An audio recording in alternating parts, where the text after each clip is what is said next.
If employers are struggling to find workers, the solution sounds obvious: pay more, attract more people, end the shortage. That's how the market is supposed to work, and at first glance, completely sounds reasonable. But in real economy, wages do not rise freely or infinitely, and that's why labor shortages can continue even when pay is rising. Basic economics tells us that when something is scarce, its price rises. If workers are hard to find, wages should go up. And to be fair, that part is not wrong. In the UK, wages have risen, but the pace is not accelerating without limit. So the question is not whether wages move at all.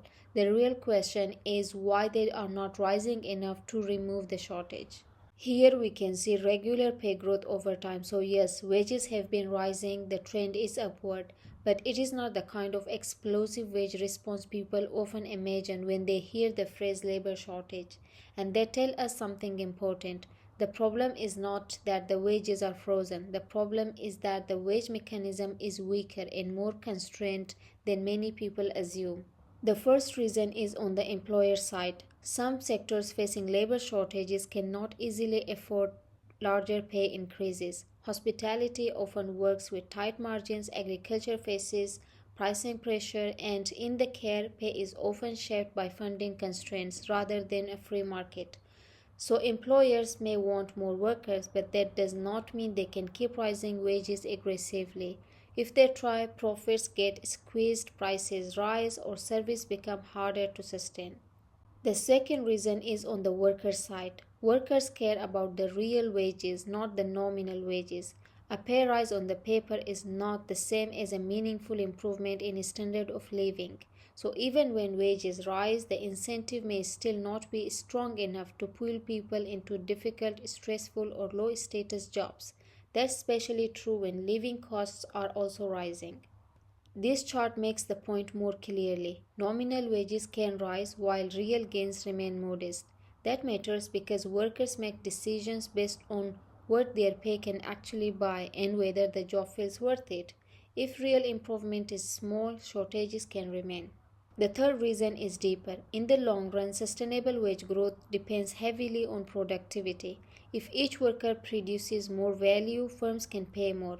But if productivity is weak, there is a limit. That's one of the UK's structural problems.